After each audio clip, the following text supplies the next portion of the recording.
Hey everyone, and welcome back to Boss Economic World, the only show that peels back the layers of the global economic onion without making you cry, unless you're shorting the market, in which case, tissues are on the left. Today, we're taking a trip to the year 2025. Specifically, to a crisp autumn afternoon in Panzihua, a city in southwest China you've probably never heard of, unless you're a real steel aficionado. And let's be honest, who isn't? Picture the scene, nestled in the mountains, 7 couples are standing on a stage. It's a wedding. A collective wedding, to be precise. The crowd? About 200 people, mostly retirees and kids, clapping along politely on blue plastic chairs. It sounds quaint, right? Like a scene from a local community talent show. But my friends, this isn't just a heartwarming local event. This is ground zero in one of the most high-stakes economic battles of the 21st century. This, ladies and gentlemen, is the People's Republic of Persuasion. The Chinese Communist Party, an organization that once told its people one child is enough, is now putting on these state-sponsored wedding shows, essentially begging its citizens, please, for the love of the nation, get married and make more babies.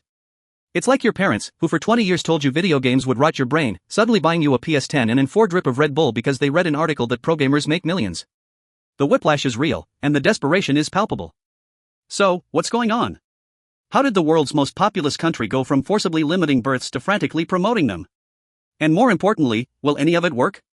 Grab your calculators and a cup of tea, because we're about to dive into the demographic black hole that threatens to swallow China's economic miracle whole. Let's get the big, scary numbers out of the way first. As of our little time travel trip to late 2025, China's population has officially declined for 3 consecutive years. Weddings, the traditional gateway to baby making in China, plunged a staggering 21% last year to a record low since records began. Even the auspicious year of the dragon in 2024, which usually sees a spike in births, couldn't reverse the trend. It produced a baby bump, sure, but it was like putting a band-aid on a sinking Titanic.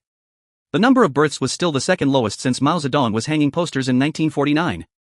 Now, for decades, this was the goal. The infamous one-child policy, launched in 1980, was China's brutal but effective solution to a perceived Malthusian crisis. The party used everything in its arsenal: propaganda, crippling fines called social maintenance fees, forced sterilizations, and yes, even forced abortions.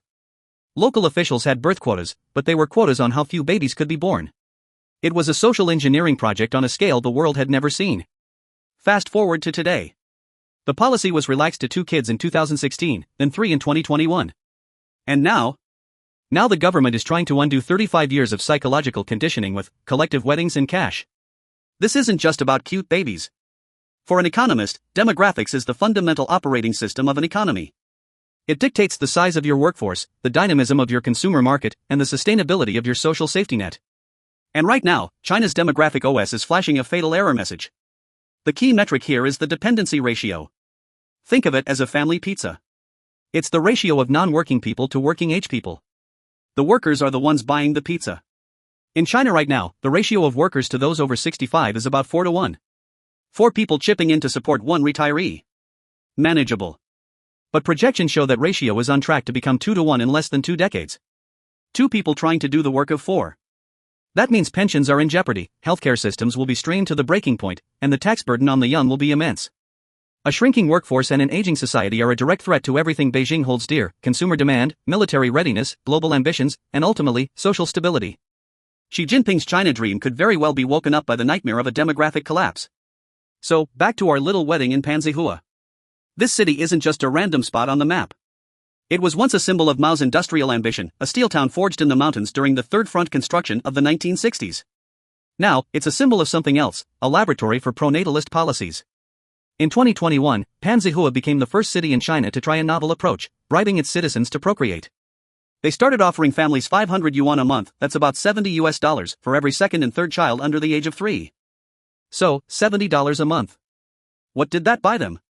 The city's birth rate, which was lagging the national average, saw a tiny blip upwards in 2023. Before dipping again. Whoops. But here's the fascinating, accidental side effect. While the baby factory wasn't exactly churning out new citizens, Panzihua's retail sales started growing faster than the national average. The gap in consumer spending growth actually widened after the program began. It turns out, when you give households cash, they spend it. Shocking, I know. They weren't necessarily investing in a new crib, but maybe they were treating themselves to a nicer hotpot, buying a new phone, or upgrading their electric scooter. The central government in Beijing, which has historically been allergic to giving direct cash handouts to its people, took notice. This year, in 2025, they rolled out a national version, a subsidy of about $500 a year for every child under 3. As Ernan Shui at Gafkel Dragonomics points out, this is a landmark shift. For the first time, the government has created a channel to transfer income directly to households regardless of their income. It's a potential Trojan horse for future stimulus and a huge admission that the consumer is weak. They tried to buy babies, but they might have accidentally stumbled into a new tool for propping up consumption. But here's the kicker, and it's a big one. Is the money enough to actually convince someone to have a baby? Let's consult the experts. A 2024 report from the Yuhua Population Research Institute in Beijing dropped a bombshell number. They estimated the average cost of raising a child to age 18 in China is 538,312 yuan. That is more than 6 times China's per capita GDP. Let me put that in perspective for you. In the United States, the equivalent ratio is about 4 to 1. In Japan, it's 4.2 to 1. In Australia, it's a leisurely 2 to 1. Raising a child in China is, relative to income, one of the most expensive undertakings on planet Earth. So, the government is offering you $500 a year to take on a project that will cost you, on average, over $75,000. That's not a subsidy, that's a coupon. It's like offering someone a 10% discount on a single tire when they need to buy a brand new Lamborghini. As one 27-year-old expectant mother named Yang in Panzihua put it, I can't even afford one child, why would I give birth to a second? She's the voice of an entire generation. She left her nursing job because of the inflexibility and brutal hours. The problem isn't a lack of desire, she says she'd love 2 or 3 kids if money wasn't an issue. The problem is economic reality. And this is where we restore the full picture, because the government's entire strategy is based on a fundamentally flawed premise. They think this is a transactional problem that can be solved with a bit of cash and some cheerful propaganda billboards depicting happy, 3-child families. Some officials are even pushing studies claiming motherhood makes women smarter. The eye rolls from young Chinese women are creating a measurable seismic event. The reality is, this is a deep, cultural, and psychological crisis that money can't fix.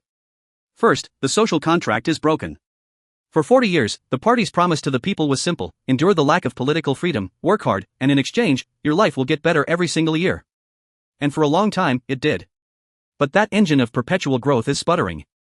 The property market, which holds about 70% of urban household wealth, is in a state of controlled demolition. Youth unemployment is a national crisis. The belief that your children will have a better life than you, the bedrock of aspirational societies, is crumbling. As Yale sociologist Emma Zhang notes, as China's economic development has slowed down, it has become increasingly difficult for young people to achieve upward mobility. This isn't just an economic slowdown, it's what she calls cultural pessimism. Second, you have the rise of a new culture of disillusionment. Young Chinese people have coined beautifully evocative terms for this. There's lying flat, which is the art of doing the absolute minimum to get by. It's quiet quitting on life itself. Then there are the rat people, who see themselves as scurrying around at the bottom of society with no hope of climbing the ladder. These aren't just funny internet memes. They are expressions of profound exhaustion. People feel like they're on a treadmill that's been cranked up to an impossible speed, and the prize at the end has been taken away. In that environment, having a child isn't a joyful milestone. It's seen, as Zhang says, as a burden that could cause downward mobility.